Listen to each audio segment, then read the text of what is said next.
Jainism is a spiritual walk which is part of the three largest religions in India, which include Hinduism and also Buddhism. There are 6 to 8 million Jains in India, which is only 1% of the population. There are over 250 Jains across America. The prophet Lord Nihar founded Jainism in 599 BCE to 527 BCE. They are very peaceful people. Now, I got a chance back in March to actually interview 2 people that were part of the society. One was Dr. Pravin Shah, and the second person being Jane Jay. Dr. Shah is Director of Education at the Jain Society. And this is what he said for me.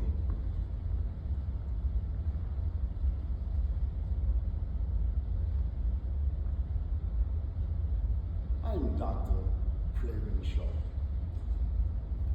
I am originally from India. I've been here since 1947.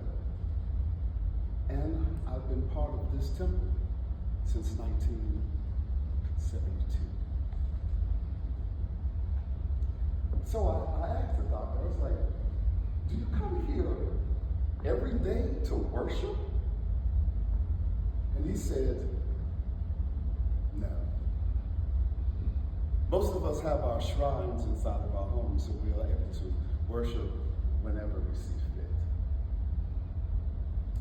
So I asked Dr. Shah, I said, Dr. Shah, I saw a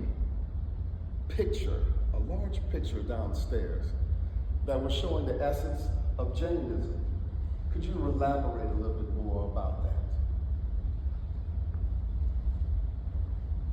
Oh yes.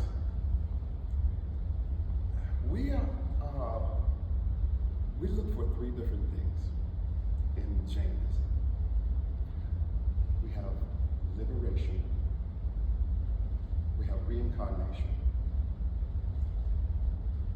and we have something that's called moksha. Now, most of everything is built on karma. So that means you do what you do and you get what you get. Now, if you are a good person like me and you, we get to come back reincarnated. Now, if you're a bad person, then you may come back as a person with a few problems, a few issues. Or you may come back as an animal or a cockroach with a very limited lifespan. So I continued to ask Dr. Shah, I said, after karma, after reincarnation, do you keep coming back? He says, well, after a few times, yes. But once you reach liberation, you don't come back anymore. You don't come back anymore. That's it? Yes. You get to live among the stars. You don't come back anymore.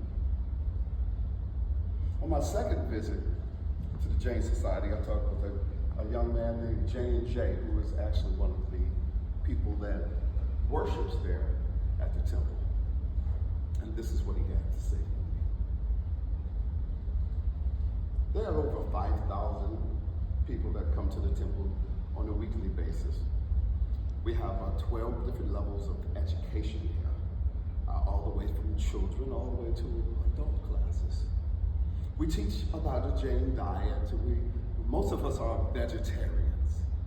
No meat, no dairy, and of course no alcohol.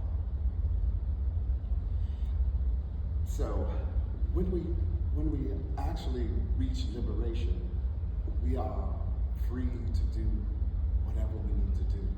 Now culturally, we have the temple, we have the school downstairs, and we have our social room, is where we have performances and entertainment.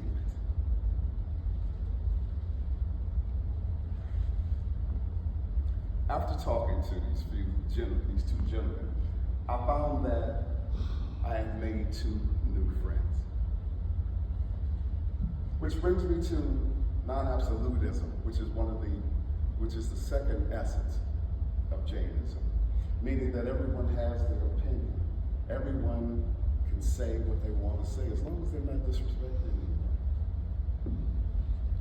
So I was able to worship, to fellowship with 2 people that I have not ever met in my life, which actually makes me feel good about the world.